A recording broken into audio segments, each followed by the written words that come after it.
നമസ്കാരം. പ്രധാന വാർത്ത. ഇടുക്കി LDF സ്ഥാനാർത്ഥി കെ ഫ്രാൻസിസ് ജോർജ് പത്രിക സമർപ്പിച്ചു. PT തോമസിന്റെ പത്രികാ സമർപ്പണം വ്യാഴാഴ്ച.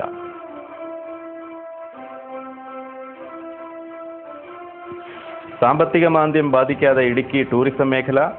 ടൂറിസം വികസനത്തിന് സമഗ്ര പദ്ധതി വേണമെന്ന ആവശ്യം ശക്തമാവുന്നു.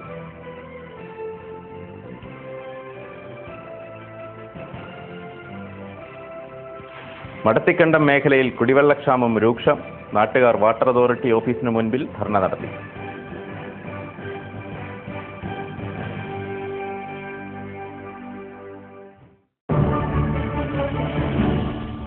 വാർത്തകൾ വിശദമായി. ഇടുക്കി പാർലമെന്റ് മണ്ഡലത്തിലെ ഇടതുപക്ഷ മുന്നണി സ്ഥാനാർത്ഥി കെ ഫ്രാൻസിസ് ജോർജ് നാമനിർദ്ദേശ പത്രിക സമർപ്പിച്ചു. ജില്ലാ വരണാധികാരി കൂടിയായ ഇടുക്കി ജില്ലാ കളക്ടർ മുമ്പാകെയാണ് പത്രിക സമർപ്പിച്ചത്.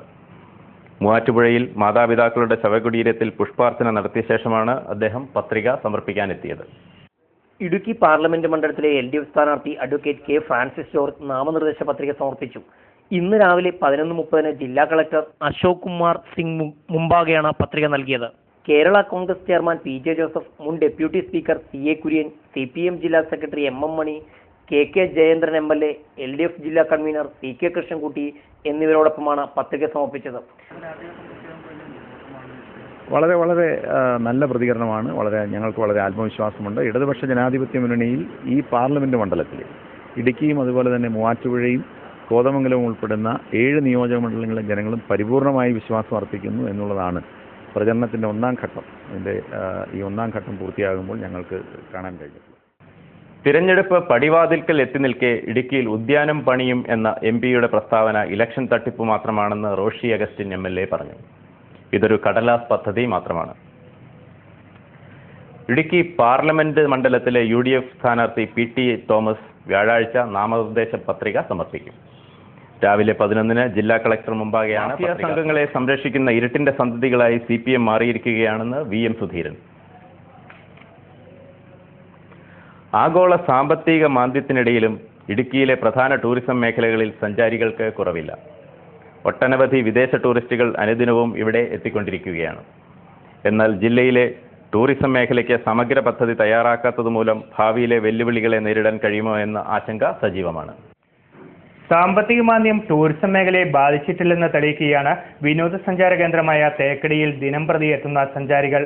കേരളത്തിലെ ഏറ്റവും പ്രസിദ്ധമായ ടൂറിസം കേന്ദ്രമായ തേക്കടിയിൽ വിദേശത്തു നിന്നും രാജ്യത്തിനകത്തു നിന്നും ആയിരക്കണക്കിന് സഞ്ചാരികളാണ് ദിവസവും സന്ദർശിക്കാൻ എത്തുന്നത്.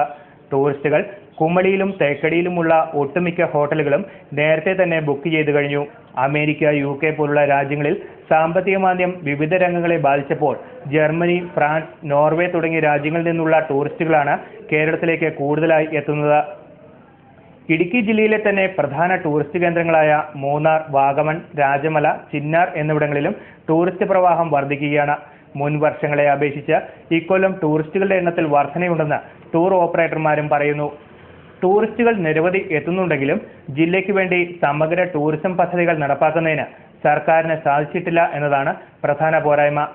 മിക്ക ടൂറിസ്റ്റ് കേന്ദ്രങ്ങളിലും അടിസ്ഥാന സൗകര്യങ്ങളുടെ അപര്യാപ്തത സഞ്ചാരികളെ ഏറെ ബുദ്ധിമുട്ടിലാക്കുന്നുണ്ട്. ടൂറിസം മേഖലയുടെ വികസനത്തിന് കൂടുതൽ പദ്ധതികൾ ആവിഷ്കരിക്കുമെന്ന് സർക്കാരുകൾ പറയാറുണ്ടെങ്കിലും നടപ്പാക്കുന്നതിൽ കാണിക്കുന്ന അലംഭാവം ജില്ലയുടെ തന്നെ പുരോഗതിയെയാണ് ബാധിക്കുന്നത്.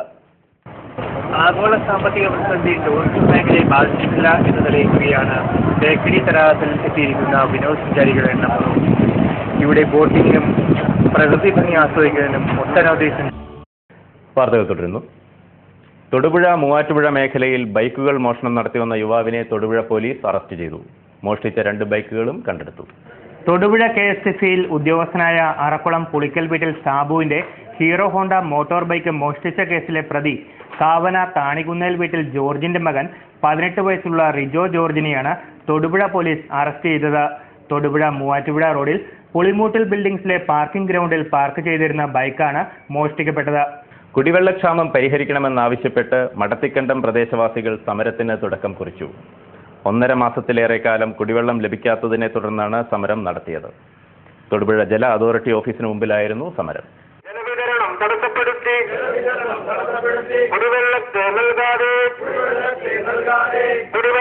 നൽകാതെ കരം പിടുങ്ങും ജലം വകുപ്പിൽ കരംപിടുങ്ങും ജലവകുപ്പിൽ പൈപ്പുകളിലുള്ളത് വായു മാത്രം.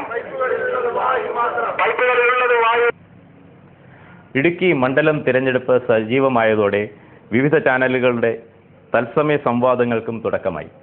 ഇന്നലെയും ഇന്നുമായി സ്ഥാനാർത്ഥികളെ പങ്കെടുപ്പിച്ച് സംവാദങ്ങൾ നടന്നു. കേരളത്തിൽ ഏറ്റവും കൂടുതൽ വോട്ടർമാർ പങ്കെടുത്ത സംവാദങ്ങൾ എന്ന പ്രത്യേകതയും ഇവയ്ക്ക് ലഭിച്ചു. പാർട്ടി പ്രവർത്തകരുടെ അത്യാവേശം ചെറിയ സംഘർഷങ്ങൾക്കും ഇടയാക്കി.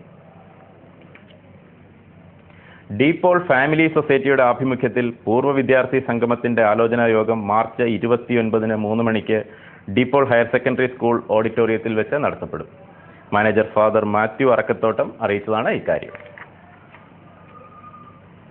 കുടയത്തൂർ മങ്കമ്പുകാവിൽ മീനമാസത്തിലെ മകം പൂരം നാളുകളിൽ നടത്തപ്പെടുന്ന പൊങ്കാല സമർപ്പണവും പൂരം ഇടി വഴിപാടും ഏപ്രിൽ 6, 7 തീയതികളിൽ നടക്കും.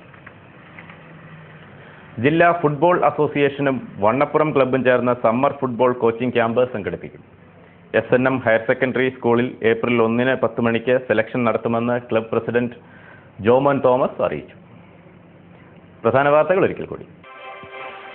ഇടുക്കി LDF സ്ഥാനാർത്ഥി K ഫ്രാൻസിസ് ജോർജ് പത്രിക സമർപ്പിച്ചു. PT തോമസിന്റെ പത്രികാ സമർപ്പണം വ്യാഴാഴ്ച.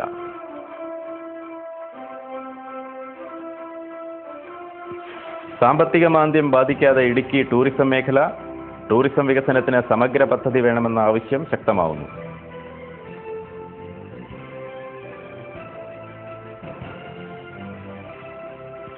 മടത്തിക്കണ്ടം മേഖലയിൽ കുടിവെള്ളക്ഷാമം രൂക്ഷം.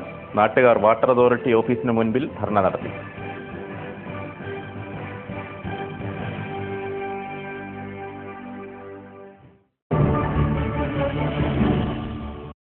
ഇതോടെ ഈ ബുള്ളറ്റിൻ പൂർണ്ണമാവുന്നു. നമസ്കാരം.